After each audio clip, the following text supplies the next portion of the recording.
मध्य प्रदेश, छत्तीसगढ़, राजस्थान, तेलंगाना और मिजोरम में होने वाले विधानसभा चुनावों की शुरुआत हो गई है और इसी क्रम में छत्तीसगढ़ की 20 विधानसभा सीटों पर लगातार मतदान जारी है। वहीं मिजोरम की सभी 40 सीटों पर मतदान हो रहा है। साथ ही किसी भी अप्रिय घटना निपटने के लिए सुरक्षा के कड़े इंतजाम किए गए हैं। वहीं छत्तीसगढ़ के चुनाव अधिकारियों ने बताया कि वोटिंग के लिए 2,05,249 कर्मियों को तैनात किया गया है। पहले चरण के लिए 25 महिलाएं सहित 223 उम्मीदवारों के भाग्य का फैसला होगा और इसी दौरान लगभग 40,78,681 मतदाता मतदान करेंगे और पहले चरण के लिए 5,304 मतदान केंद्र बनाए गए हैं। इधर मिजोरम में कड़ी सुरक्षा व्यवस्था के बीच 8.57 लाख से अधिक मतदाता 174 उम्मीदवारों के चुनावी भाग्य का फैसला करेंगे। मिजोरम के सभी 1,276 मतदान केंद्रों पर सुबह 7 बजे से शाम 4 बजे तक मतदान किया जाएगा। वहीं मिजोरम विधानसभा चुनाव 2023 के लिए मुख्यमंत्री जोरमथांगा मतदान के लिए पहुंचे, लेकिन मशीन खराब होने के कारण अपने मत का प्रयोग नहीं कर सके। इधर पीएम मोदी और कांग्रेस नेता राहुल गांधी ने छत्तीसगढ़ और मिजोरम के वोटर्स से वोट डालने की अपील की है। वहीं सुकमा में वोटिंग के बीच आईईडी ब्लास्ट कोबरा बटालियन का जवान घायल हो गया।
और इसी खबर पर अधिक जानकारी के लिए फोन लाइन के जरिए जुड़ चुके हैं एवन के वरिष्ठ संवाददाता आशीष तिवारी।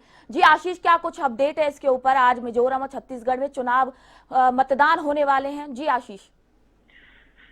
बिल्कुल, बताना चाहूंगा कि 5 राज्यों में विधानसभा चुनाव होने हैं और विधानसभा चुनाव की प्रक्रिया शुरू हो चुकी है। इस प्रकार से अलग अलग चरणों में इन सभी राज्यों में मतदान के लिए समय घोषित किया गया था निर्वाचन आयोग के द्वारा। उसी के अनुसार आज छत्तीसगढ़ और मिजोरम 2 जगह पर वोटिंग हो रही है। छत्तीसगढ़ में 2 चरणों में, पहला ऐसा राज्य है जहां पर 2 चरणों में मतदान हो रहा है। पहले चरण का मतदान शुरू हो चुका है क्योंकि वहां पर सुरक्षा के लिहाज से, क्योंकि नक्सल प्रभावित इलाका है, इसलिए वहां पर एहतियात बरता गया है। वहां पर 2 चरणों में मतदान कराया गया है ताकि सुरक्षा के पुख्ता इंतजाम किए जा सके, सुरक्षा एजेंसी है उन्हें अलर्ट किया जा सके।